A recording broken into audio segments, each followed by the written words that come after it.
இல்ல இப்ப நம்ம அந்த படத்துல நம்ம அதுன்னு ஒண்ணு ஆ. அது அப்படின்னு ஒண்ணு சொல்லியிருப்போம். ஆ.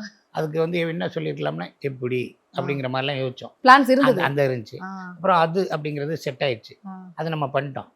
இப்ப நேத்து ரிலீஸ் ஆன குட் பேட் அக்லில கூட அந்த படத்தோட ரெஃபரன்ஸ். எண்டு ஆ. அதுன்னு வந்து முடியுது. ஆமா. அப்ப வந்து சாரோட கேரியர்ல என்ன படம் பண்ணியிருக்காங்கன்னு சொல்லி ஒரு போஸ்டர் வருது. ஆ. அந்த போஸ்டர்ல அஜித் சாரோட ரெட் ரெட் கெட்டப் வருது. இருக்கு. ஆ. ஸோ அவர் நெறைய படங்கள் நடிச்சிருக்காரு. ஆமா, நடிச்சிருக்கலாம். ஆமா. ஆனா வந்து நம்ம படமும் அதுல முக்கியமான படமா இருக்கு.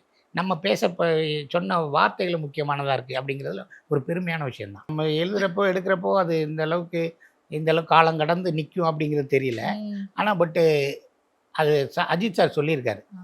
அதனால இது கண்டிப்பா வந்து வரும். ஏதோ ஒரு ஏரியால ஹோப் இருக்கும் இருந்தது. அப்படிங்கிறது. ஏன்னா அதுக்கு முன்னாடி அவர் அந்த மாரி பண்ணல. பண்ணல. அந்த ஆ. ஒரு சென்டென்ஸ சொல்லி முடிக்கல, ஆ. வைக்கல. ஆ. அதுக்கு முன்னாடி வந்த தீனால கூட தல வருது. ஆ. தல அப்படின்னு இவரு இருக்கும்போது தான் பேசியிருப்பாரு. ஆ ஆமா.